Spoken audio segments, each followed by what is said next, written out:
ज्यादा पूजा पाठ करने वाले लोग हमेशा परेशान क्यों रहते हैं? मैंने देखा भी है इसके पीछे क्या कारण है। बहुत ही अच्छा, इसको मैं एक कहानी के माध्यम से जवाब देना चाहूंगी।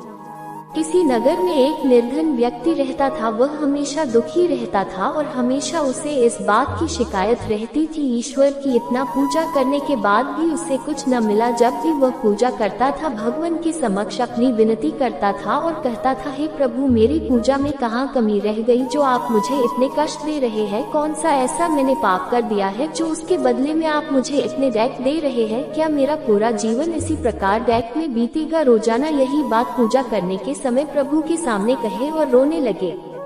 आखिर एक दिन भगवान को उस पर दया आ ही गई। भगवान उसके सामने आए और उससे कहा, वत्स, तुम मुझसे क्या चाहते हो? वह व्यक्ति ईश्वर से बोला, प्रभु, मैं भी दूसरों की भांति सुख और समृद्धि चाहता हूँ, अपना जीवन सुख से बिताना चाहता हूँ। ये सुनकर भगवान से उससे कहा, वत्स, सुख और समृद्धि उसके कर्मों के अनुसार मिलती है।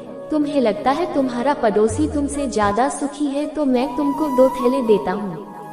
एक थैले में तुम्हारे पड़ोसी की बुराई भरी हुई है और दूसरे थैले में तुम्हारे दोष भरे हुए हैं। जो थैला पड़ोसी का है उसे पीठ पर लाद लेना और कभी खोलकर न देखना। जो तुम्हारा थैला है उसे खोलकर देखते रहना। इससे तुम्हें अपने दोष और कमियों को सुधारने का मौका मिलेगा और अपने थैले को सामने की ओर लटका लो।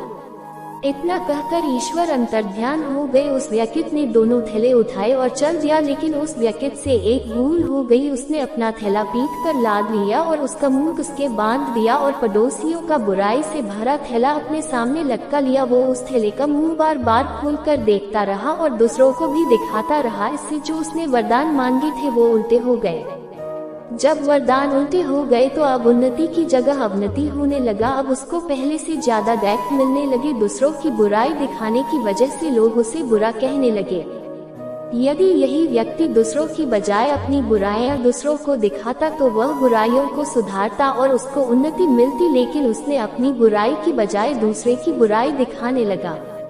इससे ये सीख मिलती है, यदि इंसान दूसरों की कमियां निकालने की बजाय अपनी कमियां निकालकर उनको ठीक करने का प्रयत्न करे तो वो हमेशा तरक्की करेगा। कभी भी उसके हाथ निराशा नहीं लगेगी। मैंने काफी लोगों को देखा है, ईश्वर की पूजा सुबह करेंगे, शाम को किसी जीव जंतु को पकाकर खाएंगे, फिर सुबह भगवान के सामने बोलेंगे, मैं बहुत दुखी हूँ। अपनी बुराइयों को पहचान ले, उसे ठीक करने का प्रयत्न करे। श्री कृष्ण कहते हैं, मन चंगा तो कठौती में गंगा। अगर आपको वीडियो अच्छी लगी हो तो वीडियो को लाइक और चैनल को सब्सक्राइब जरूर करें। धन्यवाद। जय श्री कृष्ण।